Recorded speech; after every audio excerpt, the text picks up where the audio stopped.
The following program is being brought to you on the Voice America Health and Wellness Channel. For more information about our network and to check our additional show hosts and topics of interest, please visit voiceamericahealth.com. The Voice America Talk Radio Network is the worldwide leader in live Internet talk radio. Visit voiceamerica.com. The views and ideas expressed on the following program are strictly those of the host or guests and do not necessarily reflect the views and ideas held by the Voice America Talk Radio Network, its staff, and management.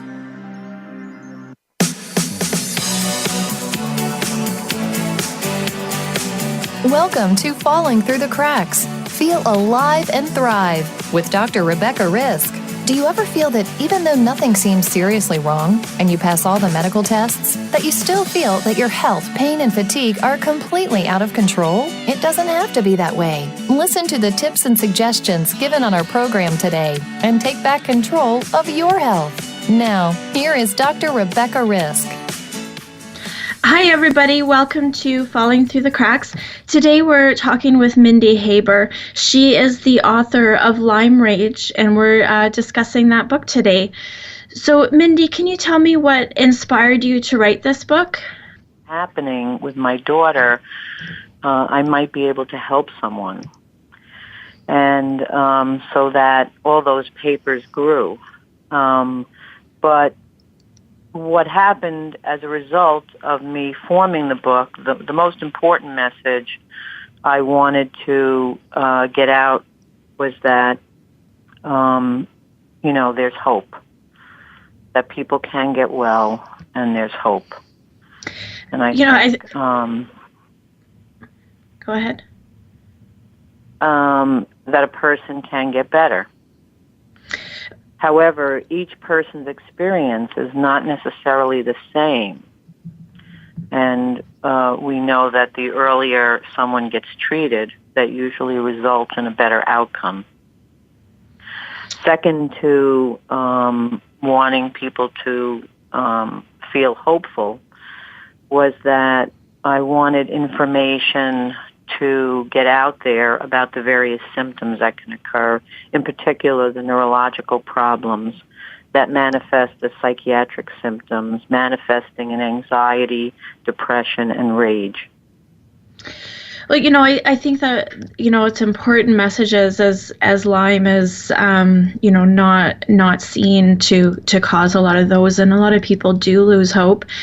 Before we go into a lot of that, can you just tell me, this book is about your daughter's illness, and can you tell us what she was like before she got sick? Well, my daughter Sophie was pretty much almost like any other child, because she started getting sick at the age of 9. She was happy. She was a friendly child, outgoing. Her teachers, she had a good relationship with other children, her teachers. She was always smiling, and she didn't have any medical or mental health issues. So, can you tell us a little bit about what Lyme disease is?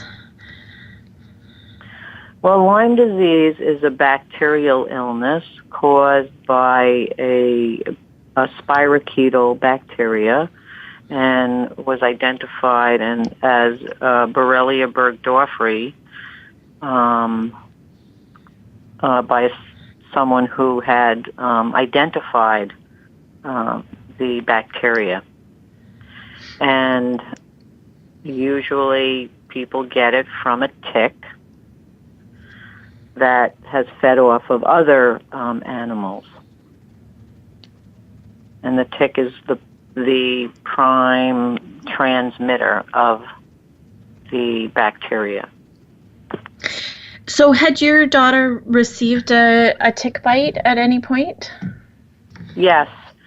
She had 2 tick bites, one a year and a half before she got ill, which was discovered in the back of her head by our hairdresser, which I removed, and one a year later on her shoulder, which I removed. And both times I went to the pediatrician to say my daughter had a tick bite.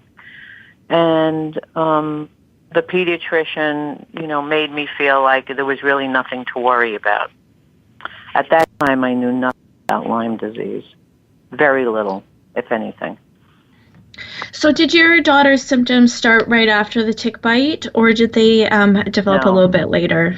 They developed much later, yes. So about 6 months after the second tick bite, she started to get sick a lot, coughing, various different things, headaches. I had gone to the emergency room a couple of times. She just started changing, looking pale, not feeling well, complaining a lot about various ailments, discomfort in her legs, joint pain, and so there were various things that she was complaining about. We were going back and forth to the doctor, to the emergency room. One of the emergency visits had to do with a headache that wouldn't go away. That was the first time they took a Lyme test, but she did not have a positive test. At that time, I did not know that the Lyme test is not a reliable test. However, doctors do go by that test as opposed to clinical symptoms. So they said she probably didn't have Lyme, but had me follow up with the neurologist. So I took her to a pediatric neurologist who believed that her symptoms were related to Lyme, even though she had a negative test. And prior to going to that neurologist, she had been put on amoxicillin for something else that the pediatrician had said there was some kind of unresolved infection. They didn't know what it was. Now, when she went to the neurologist, he kept her on the amoxicillin and said, come back in 2 weeks. But a few days after that visit, she got up and she said she couldn't walk. So it was very dramatic. She just got up one day and she said, my legs won't move, I can't walk. So we took her to the pediatrician. She was hospitalized for 2 weeks. And the result of that was we did all these tests, CAT scans and all other tests. There's nothing wrong with her. And said this is in her head. So they wanted to send me next door to the psychiatric unit and said, maybe she can get some more help there, or just get a good psychiatrist and give her physical therapy and she'll walk again. So it was very discouraging and, of course, upsetting to hear these things. As I started to read about Lyme disease, I believed that that is what she had, based on everything that I had read. And at that time, we're talking about almost 7 years ago, there was much less information about Lyme disease and the other tick-borne co-infections than there are today. However, I'm not sure that the doctors have come along as far as identifying, diagnosing, and treating Lyme disease. So while she was in the hospital, I write about this in the story as a miracle because I really feel that it was a miracle. I was having lunch with my other daughter, and someone was asking me how my daughter was doing. The person, I guess, next to them overheard the conversation. When she finished eating, she came up to me and said, I'm going to give you the name of this doctor, and he's going to help you. And that is the doctor that did treat my daughter. His name is Dr. Daniel Cameron, and he's in Mount Kisco, New York. And but before I got to him, when my daughter came out of the hospital, she had the first rage episode that we saw, and she just went into this, it's hard to describe, this outburst of screaming, flailing her arms, running around the house, throwing things, and we had to find a way to get her into the car, to get her to to the emergency room again. And so my husband had to hold on to her in the car so she wouldn't hurt herself while I drove. She was in an out-of-control state. When we got to the hospital, she was screaming, "Get it out of me, get it out of me, Mommy, please, please, get it out of me. I feel this thing inside of me." She just went on and on continuously about this, whatever she felt was inside of her. And she did feel like things were crawling inside of her. But it was very hard for her to talk about it. At the time, she was just 9 turning 10. So she wasn't able to really talk about what was happening because it was so terrifying to experience the changes that were happening to her physically. After that episode at the ER where she was given a psychotropic medication to calm her down, again, the doctor said, "This is psychiatric." We left the hospital. The next day I called Dr. Daniel Cameron, and we went there that following Monday. That was when she started on doxycycline. Now, after 10 weeks of doxycycline, with physical therapy, she started to walk again. That is when I knew that she was going to probably get well.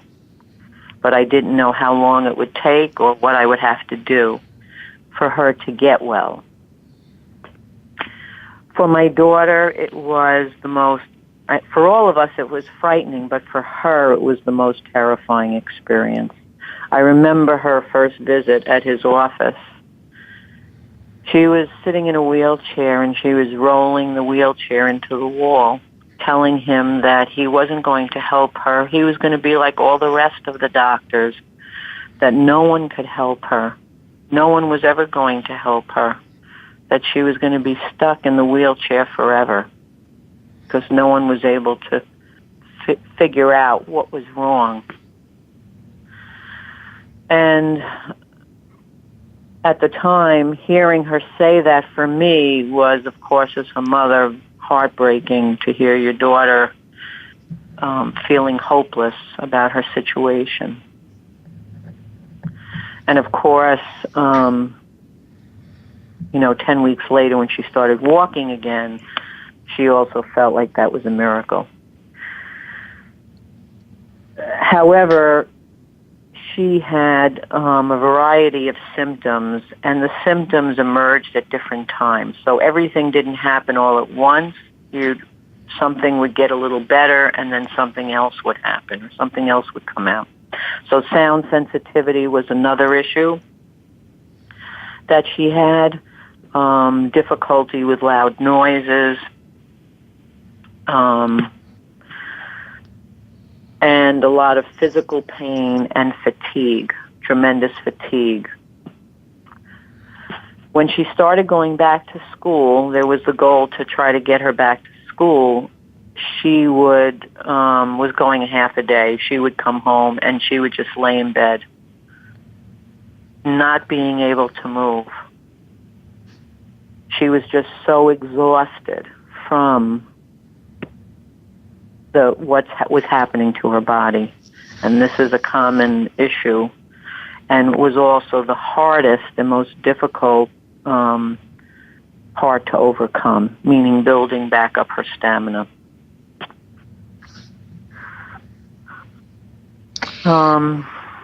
So when she was going back to school, what was the response of her classmates while she was there? I mean, obviously she was different. She couldn't walk and that kind of thing.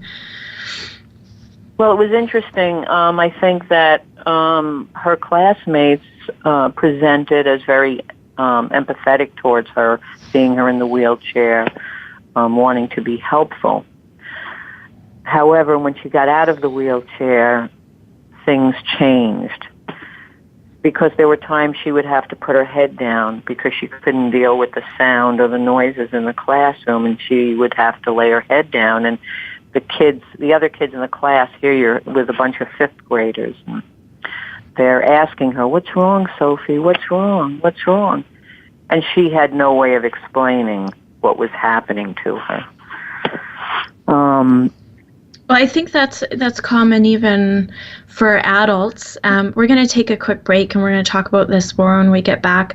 We're talking today with Mindy Haber. She is the author of Lyme Rage. We're talking about her daughter's battle with Lyme disease. We'll be back shortly. Your life, your health, your network. You're listening to Voice America Health and Wellness. The largest syndicated alternative health talk program has come to the Voice America Network. The Dr. Bob Martin Show is the program that will answer your health questions and help you to heal your own body of many different ailments. Each week, you'll hear the answers that Dr. Bob gives to his callers that help them to be their own doctor most of the time. We'll also discuss developments on the healthcare front and what you need to do to keep your body in top form. The Dr. Bob Martin Show airs Wednesday mornings at 9 a.m. Eastern, 6 a.m. Pacific on Voice America Health and Wellness. The Voice America Live Events channel is here now to showcase your corporate, individual, or organization's live event. Visit voiceamerica.com/live events to see all of our past live events and find out more. Whether it's a multi-day conference, special speaker, or single-day event, we've got everything to make your event a success. We can do a few hours or a few days. For more information about taking your event to the next level, call Jeff Spinard at 480-294-6417 or email info@voiceamerica.com. Again, that's Jeff Spinard at 480-294-6417 or send us an email to info@voiceamerica.com. Voice America is where you are and where you want to be. Join us around the globe as we broadcast live from some of the most interesting events available. Don't forget to view all our live events, including on-demand access to past events that you may have missed by visiting voiceamerica.com/live events. Your life, your health, your network. You're listening to Voice America Health and Wellness.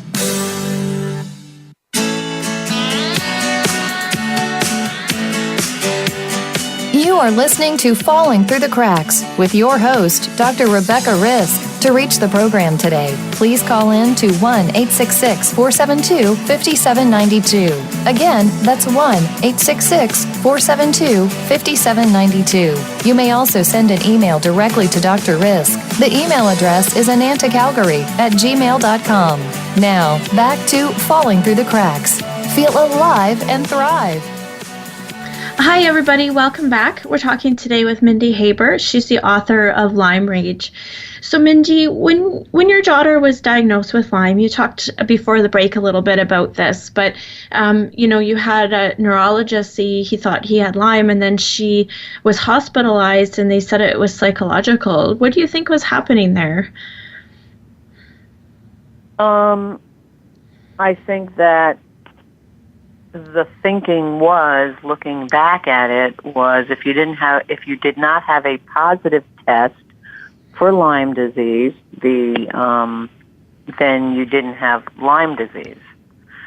And your symptoms, even though they could not be attributed to something else, often they would say, well, it's psychological if they can't explain it or if there's no tests that are showing anything that they can pinpoint.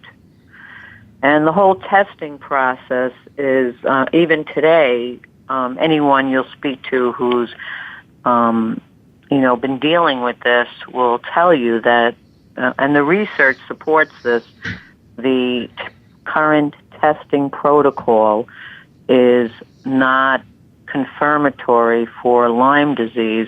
There are many cases that are missed.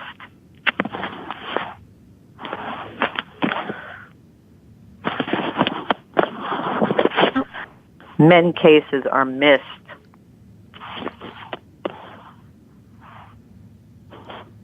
Are you there, Mindy? Yes, I'm here. Okay. So, is it, one thing I think is important for us to talk about, just so that people understand, is how often, Lyme can be missed because of how inaccurate the testing is. And, in the case of Sophie, it seemed it was progressing quite fast. If, 2 days after somebody says Lyme to you, she's unable to walk, it seemed pretty important that you did what you did to get her on the antibiotics and get her treatment. The articles that I have read, some have said the test is 60% accurate, some have said 50% accurate, some have said 40% accurate, some say 30% do not get identified. I think it's really the body's response to the antibody response when a bacteria enters your body. I'm not a scientist, but from what I read and understand, that, again, an antibody test is your body's response. And for whatever reason, everybody's body responds differently. Also, the criteria on the Western blot test, which has different bands. There's a criteria of how many bands that need to be positive according to the Centers for Disease Control in the United States that says you do have Lyme disease. And part of that has to do with what an insurance company will pay for your treatment. Now, I paid for treatment out of pocket for my daughter because the doctors that treat outside of the guidelines are not involved with the insurance plans. And insurance is not going to pay for anything other than 30 days of antibiotics. My daughter was on antibiotics for 3.5 years. Oral antibiotics. She could not take the IV antibiotics. She was not on doxycycline the entire time, but for quite a long time she was on doxycycline. She was on clarithromycin and azithromycin for a period of time as well. So it's not just one antibiotic. It is not one method. Although I believe that the antibiotics were very important as part of the process, it is not the only, antibiotics was not the only treatment method that I utilized. However, and being on one antibiotic usually is not the current course of treatment unless you get a tick bite and you go right to the doctor and they go, okay, 30 days of doxycycline will probably have a positive outcome if you get it right away. If you do not, then, and you have had Lyme for any length of time, you will probably not be on one particular antibiotic, more than one most probably, and depending upon what else, maybe 2 or 3 at different times. And sometimes you reach a plateau where you're not seeing progress.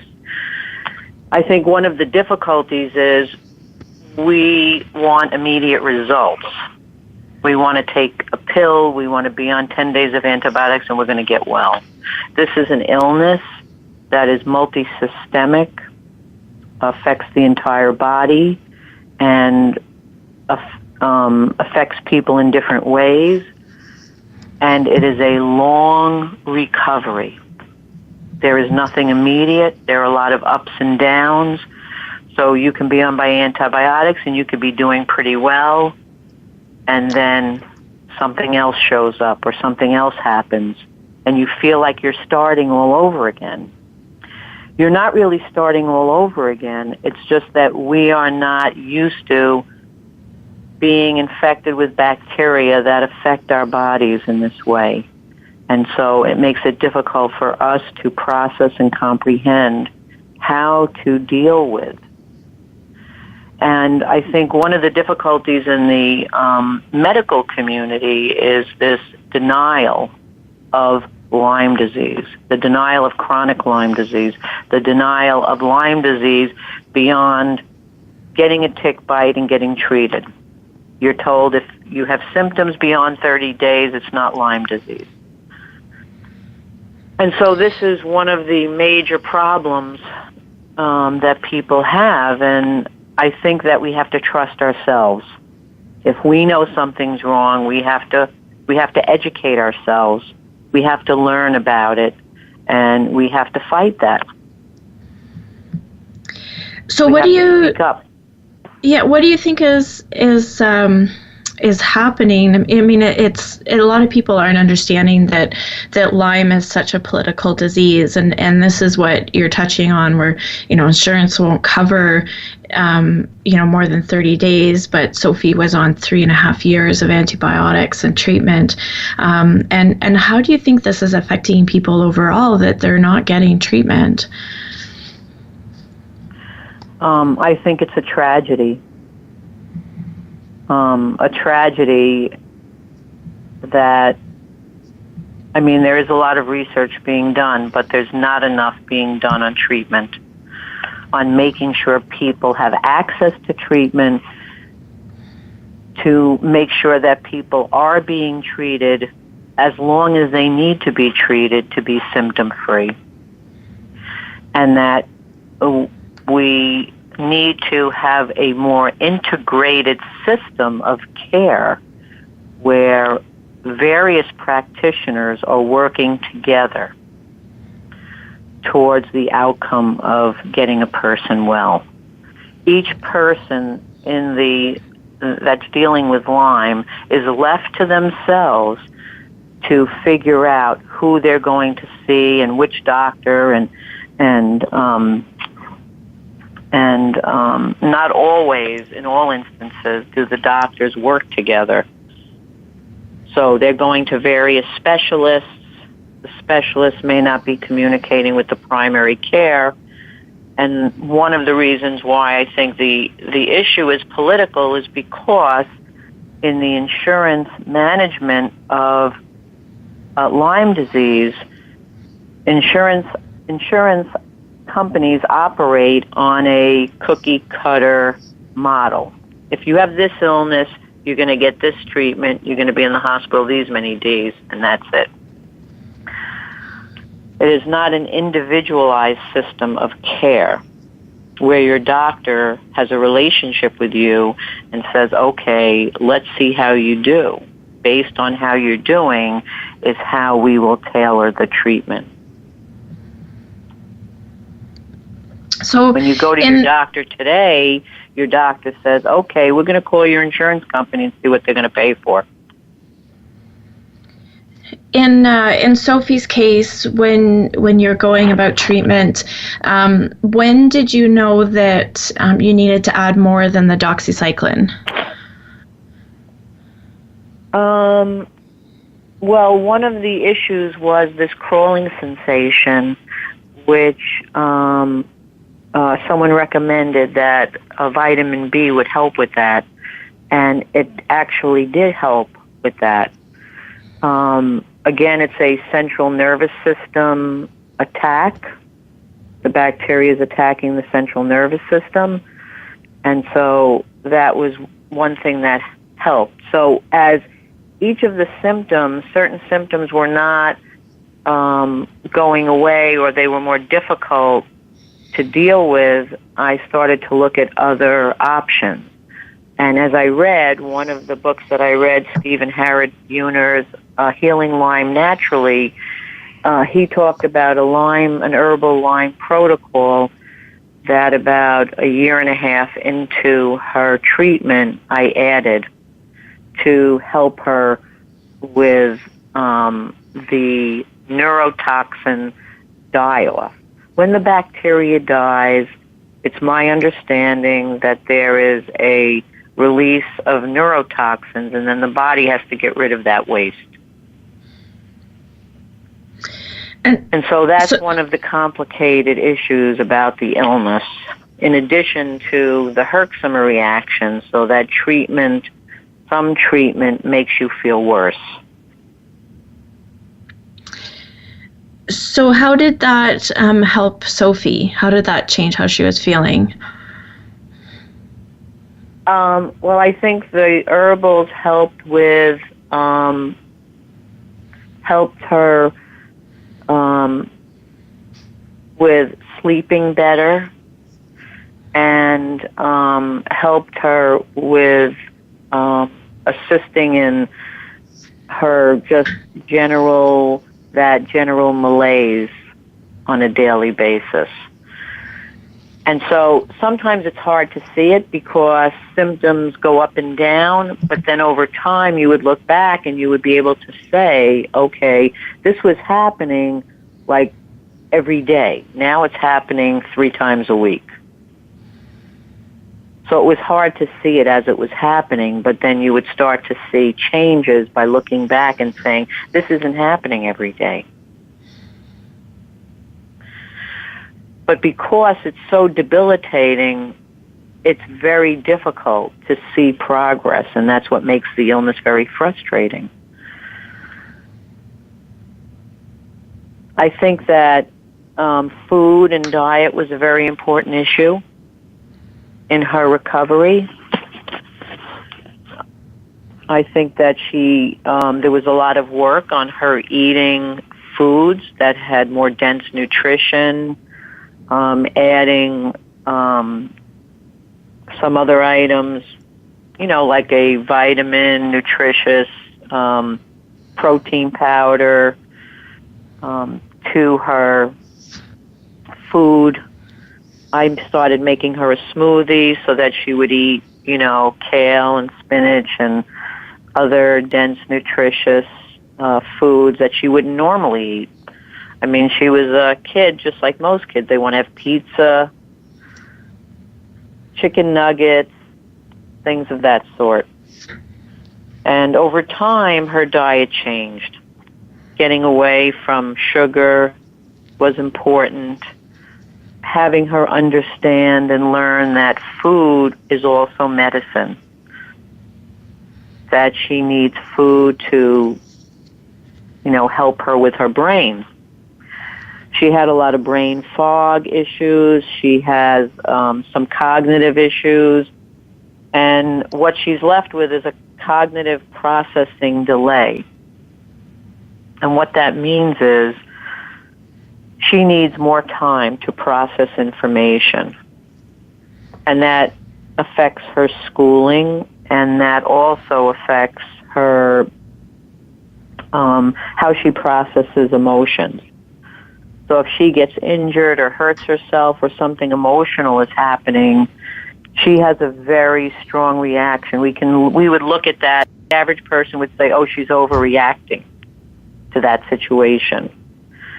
She's not overreacting in the sense that we would look at a person overreacting. She's reacting because she is unable to process what is happening quick enough to get that perspective to manage it differently. And that's a very difficult issue for many family members dealing with people who have Lyme disease. They have these cognitive issues. They have problems processing information, processing quick enough so that their reactions are very strong. And so we call that, oh, they're just overreacting to that situation. We're not really understanding it from a cognitive processing issue. Does that make sense? Yeah, it does make sense. So when Sophie is having gone through this journey, I mean, she was 9 when this started. How has that affected her to have been sick at such a young age? Well, I think it was one of the difficulties is the dramatic parts of the illness and the things that happened along the way. She, it took a long time for her to learn how to cope with various things that were happening to her. And the most difficult part is she doesn't really like talking about it. It's very difficult for her to talk about it, to talk about the illness, what it was like, what she went through. It's still frightening. There is a component of post-traumatic stress disorder that people often get, which is the trauma of being ill. So there is a psychological component to this illness. Many people do become depressed or anxious, sometimes from the bacteria, but also because of being ill and what it has taken from them. It takes a part of your life from you, years of your life. So in a sense, she missed a whole part of her childhood. 4 years for a 9-year-old to like 13, almost 14 years old is a big chunk of your life. We're going to take a quick break. We're talking today with Mindy Haber. She is the author of Lyme Rage. We're talking today about her daughter Sophie's journey with Lyme disease. We'll be back shortly. Opinions, options, answers. You're listening to Voice America Health and Wellness. Take us on the go. It's even easier now. The Voice America Talk Radio Network has launched our mobile app for iPhone, Android, or BlackBerry. Visit the Apple iTunes App Store, BlackBerry App World, or Android Market to download the app powered by Aircast. It's free and no registration is necessary. In minutes, you could be enjoying your favorite Voice America Talk Radio host, no matter where you are, in the car, out and about, while traveling, or anytime you can't be close to your computer. Catch up on the archives you've missed or discover new shows on the spot. Search Voice America at your favorite app store. What causes us to be sick? We're not talking about the actual illness or the scientific cause of illnesses. We're talking about your body and health. Listen for the healing whisper of return to peace. Each week, host Dr. Marianne Chase shows you how to listen to your heart to identify poor health, stress, and disease. You'll learn how to heal energetically and spiritually as well as physically. It's time to depend less on the drugs and more on the heart. The Healing Whisper airs live every Friday at 11 a.m. Eastern Time, 8 a.m. Pacific on Voice America Health and Wellness. Follow the Voice America Talk Radio Network on Twitter. We're at Voice America TRN. You'll get the latest fix on what's happening with our shows, this week's featured guests, and general happenings that you should know about at the Voice America Talk Radio Network. Now you don't have to miss anything when you're away from your home or office. Just go to twitter.com/Voice America TRN or follow along with us at Voice America TRN, the Voice America Talk Radio Network. We're on the cutting edge of social media. Can you keep up? Opinions, options, answers. You're listening to Voice America Health and Wellness.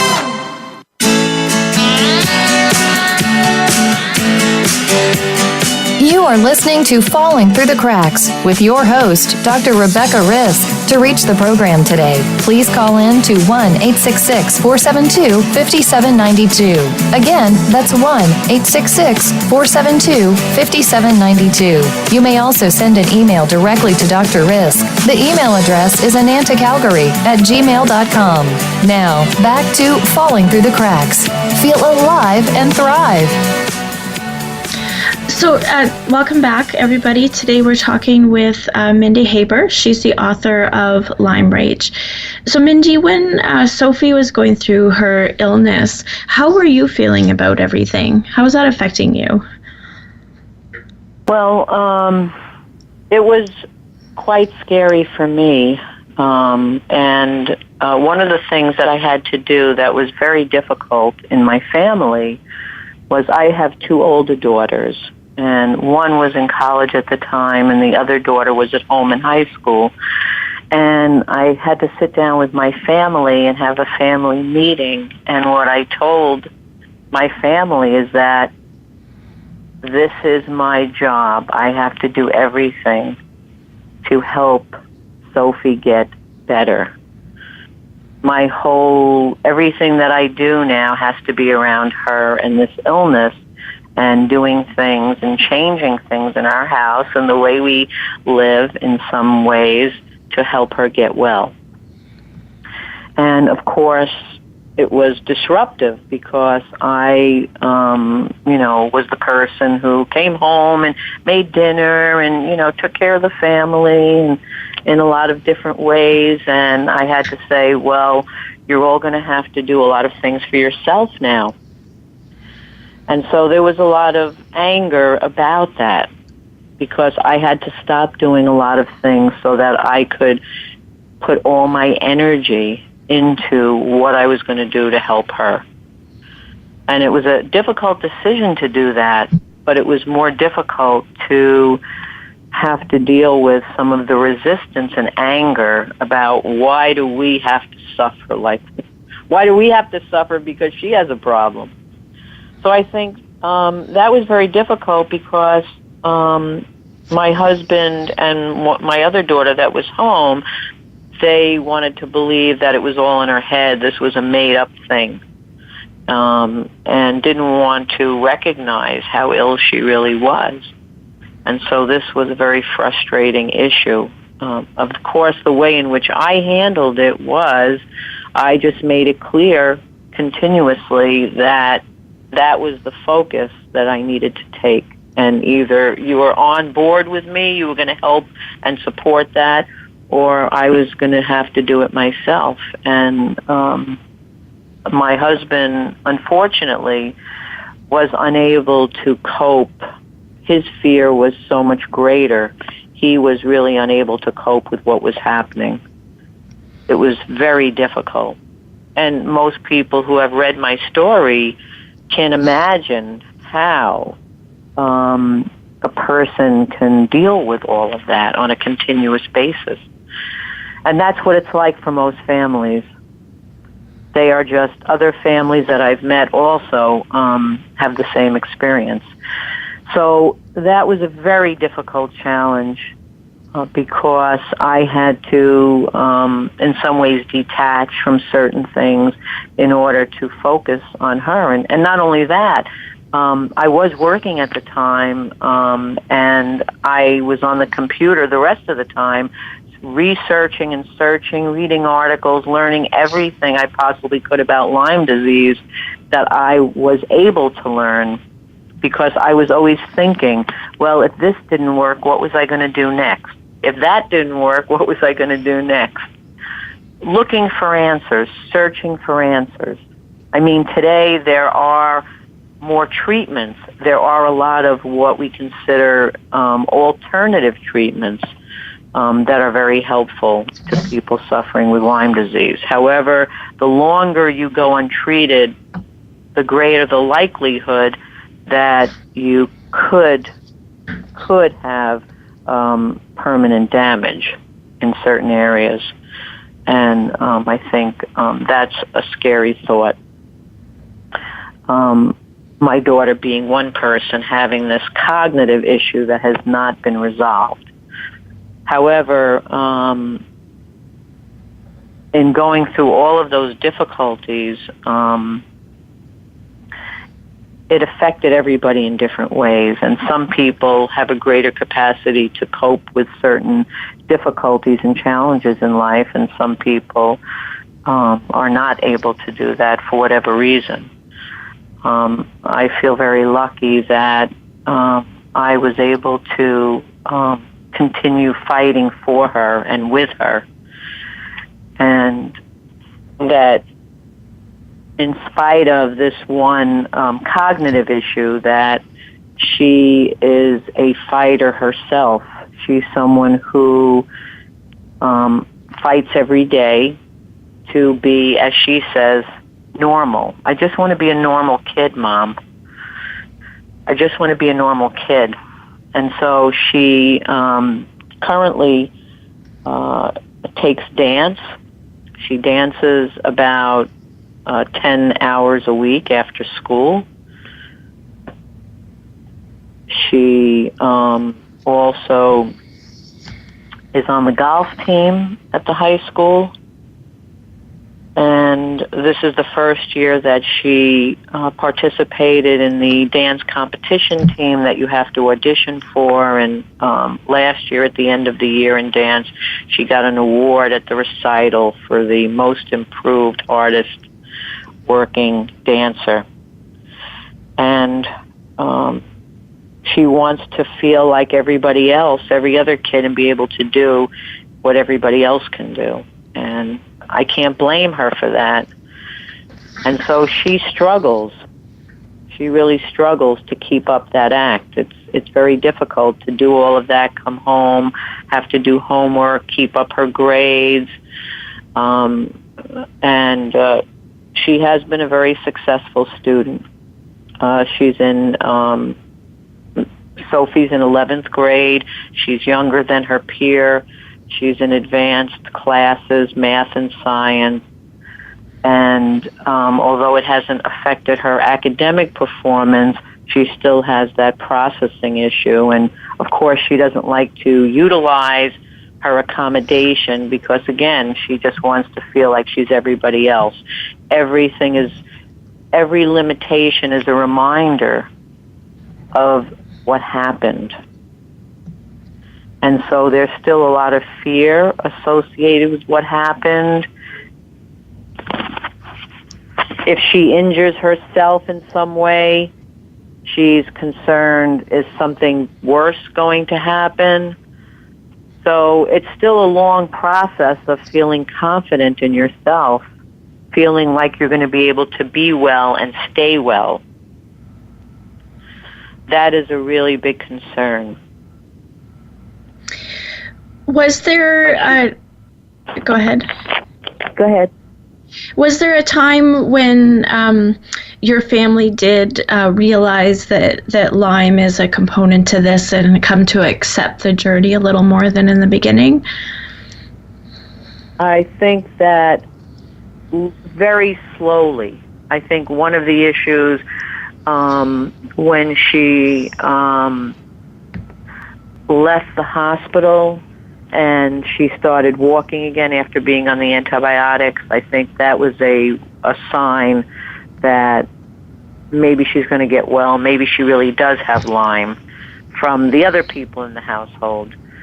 But I think that the kinds of symptoms that she would have, the kinds of emotional reactions that she had to however she was feeling, or any type of fatigue, or these other strange symptoms that were like a seizure. She could just be we could be going somewhere and she could just drop to the floor.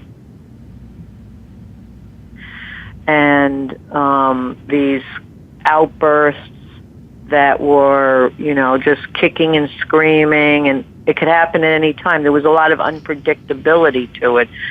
So it was like, well, there's hope because now she can walk, but then there's all these other things that you have to deal with. So you feel like there's this mountain you're trying to get over, and there's something else that knocks you down. So, the title of your book is Lyme Rage, and I know part of that is because Sophie had these rage episodes. Does she still experience that on any level? No, she does not. She does not. I think the stamina part of the illness was the hardest to get back, even though she was off antibiotics. She still couldn't do a lot of things that other kids could do. She would go to school every day, and on the weekends she would just want to lay in bed for most of the weekend. And her dad would say, why can't she be out with friends? Why doesn't she have any friends? Why isn't she going out and doing things? So he still had difficulty with understanding how much the fatigue part of it and getting back your stamina is. So there were weekends she would just lay in bed all weekend because she was so exhausted. Now, the average kid is not doing that. Well, and I think the average kid doesn't want to do that either. I mean, most anybody who feels good is going to go out and do things, and when you don't feel good, you end up not doing them. Right. If she would get ill or not feel well, she could be out of school for a week. not a day or two. It's only this year, almost 7 years later, this is this year, that those things have not happened. So even though she was on antibiotics for 3.5 years and she was getting better, she was almost symptom-free at that point, still getting back stamina was a very important issue. These things are much longer term. Now, if someone would ask me, what would I say? I'd say she's 95% better. Meaning she can do all the physical things that anyone else can do, the 5% being the cognitive processing part, the trauma of being ill, and still having to deal with that as part of her continuing recovery. So yes, you may be well to a certain point and not need medication. However, there are so many things, challenges, that still have to be overcome. So if there's anybody listening that wants to read your book or find more information, how can they do so? They can look at the book is sold on Amazon, and they can look at the website LymeRageBook.com. They can also try to friend me on Facebook because I am involved in the Lyme community worldwide. And I just wanted to add a little fact here that this weekend at a conference I was at, I was informed that there are 80 countries worldwide that are dealing with Lyme disease. That's a pretty big deal for an illness that's not being recognized properly. Right. So, again, the website is LymeRageBook.com and Amazon.com. The book is on there. If you just look up Lyme or Lyme Rage, it will come up with the books that are out there. Again, my message is to give hope to people that you can get well, but to understand that the recovery is a lengthy process. It's a long process. It's not immediate. It has a lot of ups and downs, but not to give up hope and to just keep trying. The same things do not work for every person, but keep trying because there are a lot of good treatments out there. Well, I want to thank you so much for joining me today, Mindy. I think this was a very informative episode for anybody who they or a family member being affected by Lyme. Thank you, Dr. Risk. I appreciate you bringing me on to your show. And I want to thank everybody for listening. Tune in next week. This is the first of our shows for Lyme Awareness Month. Next week, we're speaking with Dr. Richard Horowitz. So please tune in to hear that episode. And be sure to make today a great day.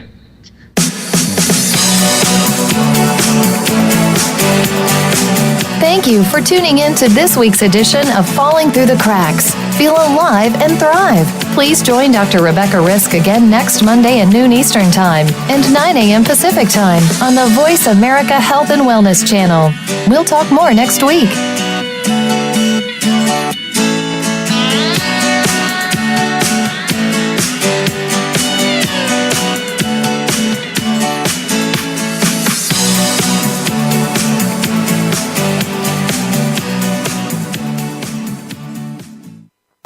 Thanks again for listening to the preceding program, brought to you on the Voice America Health and Wellness channel. For more information about our network and to check out additional show hosts and topics of interest, please visit voiceamericahealth.com. The Voice America Talk Radio Network is the worldwide leader in live Internet talk radio. Visit voiceamerica.com. The views and ideas expressed on the preceding program are strictly those of the host or guests and do not necessarily reflect